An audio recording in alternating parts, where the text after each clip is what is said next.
वाहिगुरु जी का खालसा वाहिगुरु जी की फतेह। मैं गुरजीत सिंह, झारखंड धर्म प्रचार सचिव, तख्त श्री हरमंदिर जी, पटना साहिब। मैं तमाम भाइयों को, सिखों को साहिब श्री गुरु गोविंद सिंह जी महाराज जी द्वारा सिखों के प्रगट दिवस, सृजना दिवस और सिखों को अमृत की दात के दिवस पर बहुत बहुत बधाई देता हूँ। खालसा का जो सृजना दिवस है और बैसाखी काफ़ी श्रद्धा के साथ सिख धर्म मनाया जाता है, तो इसका महत्व क्या है? सिखों के 10वें गुरु साहिब श्री गुरु गोविंद सिंह जी महाराज जी ने 1699 ईस्वी में अनंतपुर साहब में एक बहुत बड़ा इकट्ठ बुलाया।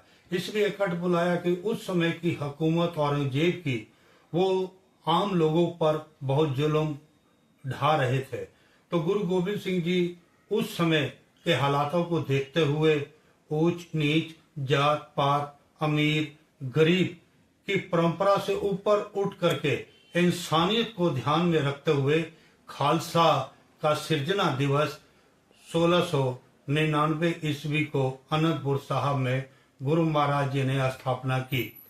हमें गर्व है कि गुरु महाराज जी ने जो उस समय के हालात, आज भी वैसे ही बहुत जगह हालात हैं, लोग जात पात, अमीर गरीब, छुआछूत के चक्कर में हैं। गुरु महाराज जी ने उस सब से निकालते हुए हमें ये संदेश दिया कि जो अमृत पान कर लेगा, उसकी जो भी जात है, सिर्फ अपनी जात के आगे कोई गोत, कोई धर्म, कोई जात नहीं लगाएगा, सिर्फ सिंह या औरत कौर लगाएगी।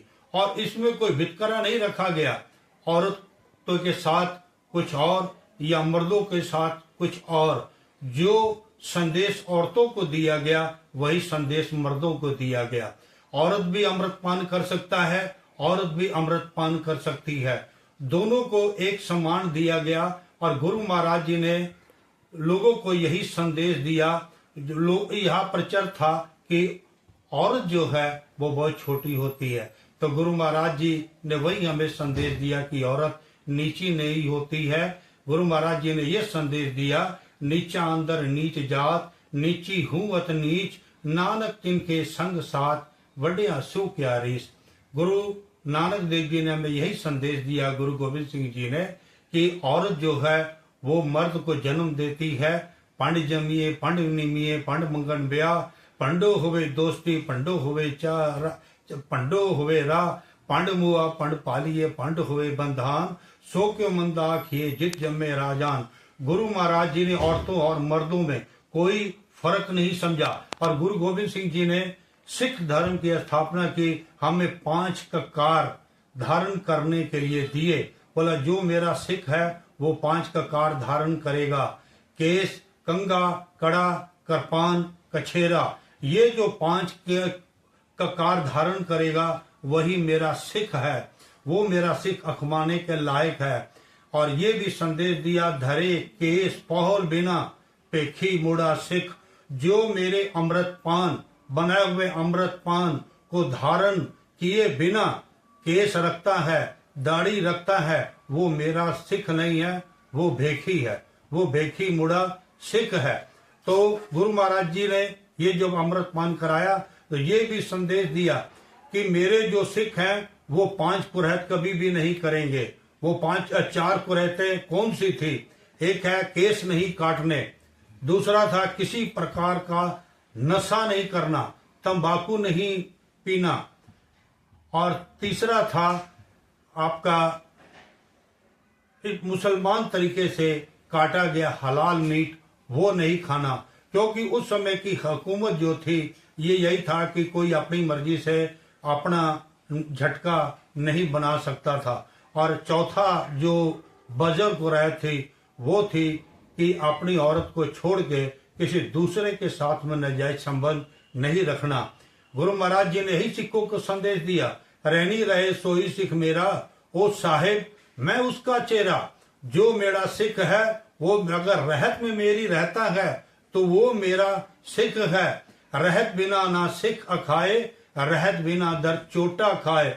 जो मेरे रहत को धारण नहीं करता वो चोटा खाएगा, वो मेरा सिख नहीं रहेगा।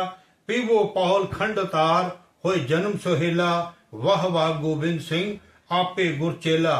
गुरु महाराज जी ने यही संदेश दिया कि जो मेरे बताए हुए रास्ते पर चलेगा, जब लग खालसा रहे न्यारा, तब लग तेज दियो मैं सारा। जब वे गहे विपरण की रीत, मैं न करूं इनकी प्रतीत। जो ये अमृतपान नहीं करता, केस धारण नहीं करता, वो मेरा सिख नहीं है। वो हमारे में ये बात कही मानी जाती है कि मैं गुरु को मानता हूँ, मैं गुरु ग्रंथ साहब को मत्था टेकता हूँ, मैं गुरु को मानता हूँ, पर गुरु की नहीं मानता हूँ।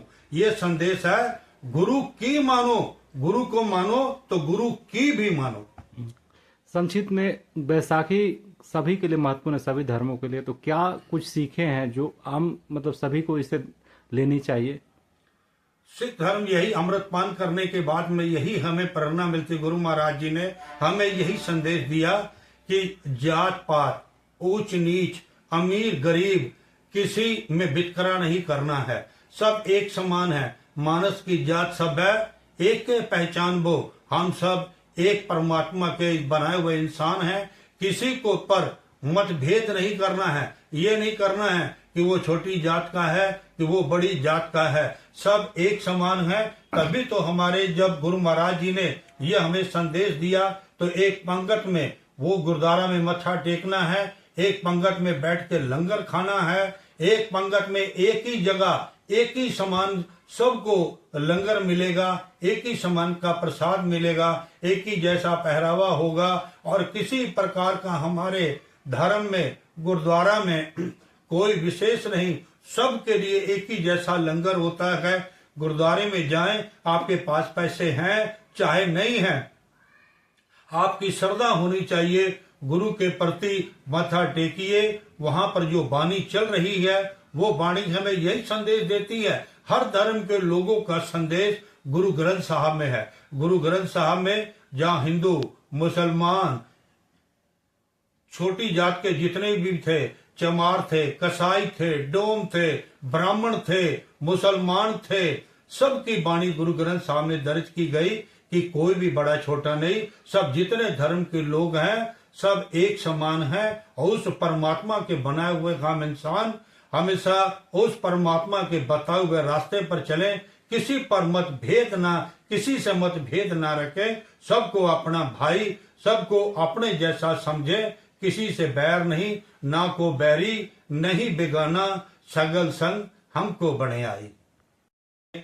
कल दिनांक 14 अप्रैल को बड़ी श्रद्धा और उत्साह के साथ साहेब श्री गुरु गोविंद सिंह जी महाराज जी द्वारा प्रगट दिवस, स्थापना दिवस सुबह 7:45 बजे रखे गए सहज पाठ की समाप्ति होगी।